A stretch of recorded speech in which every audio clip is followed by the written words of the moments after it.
It's your turn. There's nothing wrong. You don't owe nobody nothing. It's your turn. You shouldn't feel guilty. It's your turn. It's your time. You've blessed everybody else. You've set everybody else for success. You've compromised you for them, and look where you are. It's time for you. And don't you know that the best thing you could do for them is to be the best version of you? Don't you understand that you're not helping them by not being the best version of you? The only way you really gonna bless them is to be the best you can be.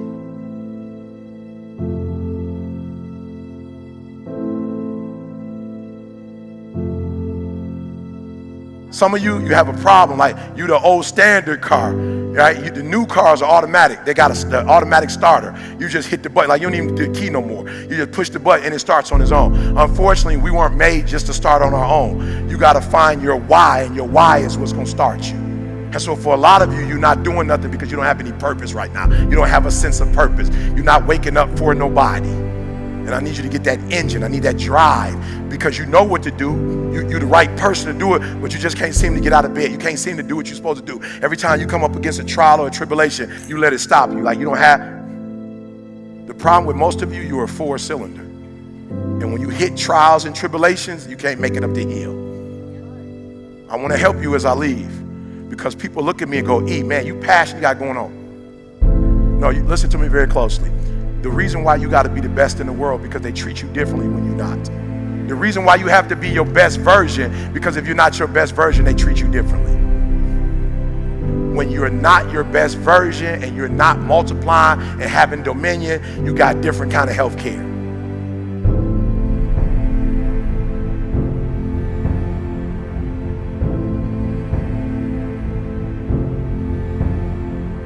Look, my wife, okay, so we go to the hospital. I know something wrong because we sit in the room and it takes 40 minutes for them to come in. So I'm like, okay, usually it take a long time because they're trying to think of, like, how are we gonna break the news to you? So they cut the lights off. We got a screen like this. They show her brain, the image of her brain, and they take the little laser boy and put it up on the, and when I look at it, you see like 7 little spots on her brain. So I ain't no doctor. I told you I got a GED. I ain't brilliant, but I ain't dumb. I know those spots ain't supposed to be there. And so I'm talking to the doctor, and she, they going roundabout. I'm like, look, man, just, what I'm saying, just keep it 100. What is this? She's like, well, we don't know if it's cancerous, but we believe that it's MS, it's multiple sclerosis. And I was like, all right, what is that? You know what I'm saying? I don't know what that is. I'm like, what is it? Is she gonna die? That's the first thing. It real, like, you don't know. Like, that's the first thing. I'm like, is she gonna die? It was like, no, it's chronic. She gonna live with it forever. I'm like, what? Well, see, it's here, but if it get on her spine, and she's not gonna be able to walk, she could possibly not see. Like, we going over all the hookup. I'm like, all right, bet. We leave the hospital. My wife is looking at me in the hospital. My girl don't cry. The doctor asked her, like, yo, you straight? My wife, she don't move. The doctor's like, okay, good. Now, you're gonna have to take off work for about 3 or 4 months because we're gonna have to do some testing. And my girl started a teardrop. The doctor was like, whoa, I just told you had MS, you didn't cry. I just told you have to take off work. You crying, you didn't have insurance? She was like, yeah, we got insurance. But my wife's job is like her identity. So we get home, we sit down and talk. I call Moni like she got MS, Moni. I know about MS because her best friend in college got it, and she in the wheelchair, came one of her arms, she has a little slurred. So I'm like, all right, it's showtime. My wife ain't there yet, so let me find out what to do. I started doing all my homework. Homework says the only thing that they know causes is stress. So I might have been like the number 10 motivational speaker at that time. Number 5, your boy going to hyperdrive. I started studying. My wife going to work again. She coming home stressed out. I'm like, oh, that's not gonna work. You're gonna have to quit. And she's like, well, I don't mind quitting, but do you got enough money?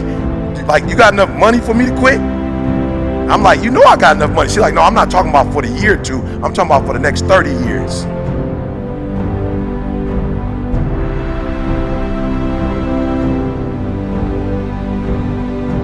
I went from the number 10, number 5 to the number 1 motivational speaker in the world.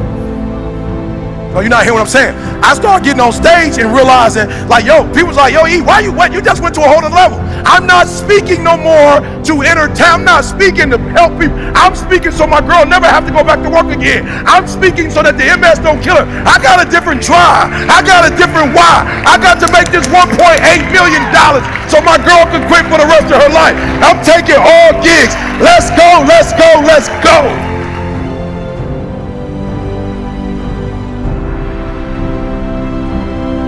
And the problem with some of you in this room, you don't have no drive. You ain't got nothing pushing you. You ain't got no reason for waking up in the morning. You ain't got no reason for pushing past that pain. You have no reason. You better find one before you get out of here today. I'm telling you, I saw my girl go from 50%. She was like a baby.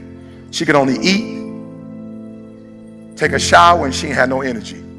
So we started changing medication, we started changing diets, we started changing everything. And then I noticed she started getting better. But I noticed in Michigan in the winter, I noticed that her body wouldn't respond well in the winter because there was no sun. It wasn't just cold, no sun.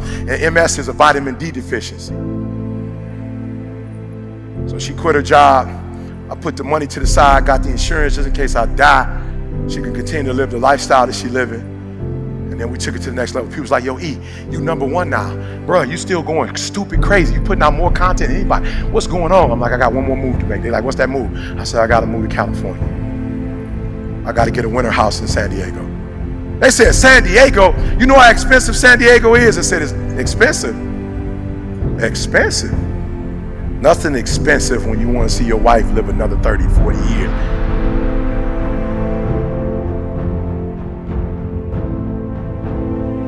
Somebody said, why San Diego? You know you can move to other places that got sun. I said, she can't take extreme heat. San Diego is 78 degrees all year long. I gotta get her to San Diego. I could take some shortcuts, but you don't take shortcuts for the person who was there with you when you were homeless. You don't take shortcuts to the person that was hiding you in their mama's house and feeding you in the winter months because she didn't want you out in the cold. You don't take shortcuts for the person that made you go to college. You don't take shortcuts for the person that was able to get the first house in her name because your credit was shot. You don't take the shortcut with somebody that had your 2 kids and was on a hospital bed, could have died having your baby. You don't take a shortcut for people you love. You rise to the level and do what you gotta do.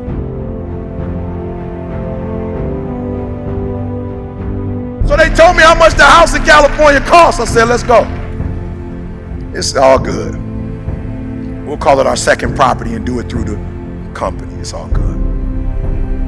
They said, Eric, the house gonna cost like $11,000 a month. I was like, it's all good. End up getting a contract with a school district in California for that amount.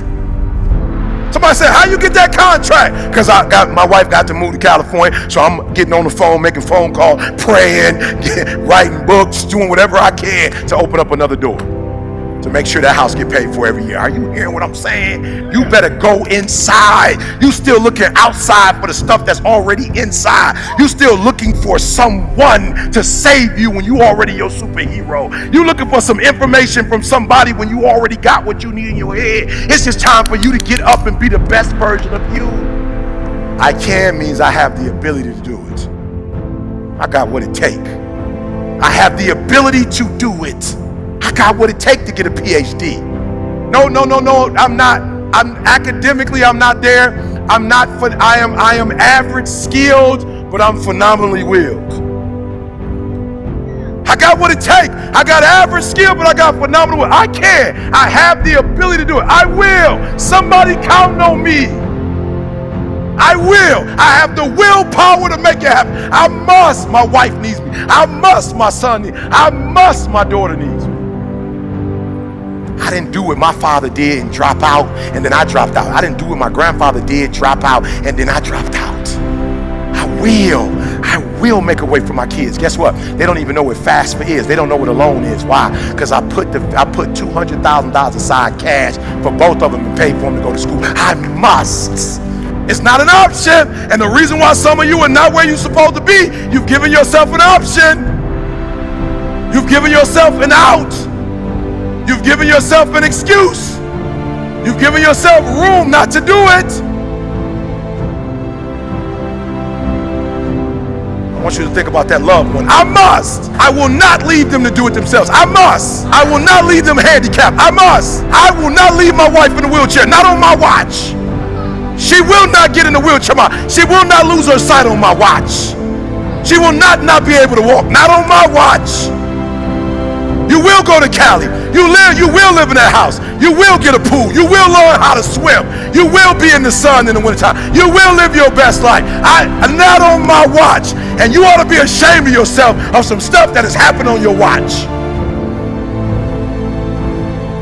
You have allowed some stuff to happen on your watch that should have never happened on your watch. You must be your best version. You must be your best version. Because somebody is counting on you.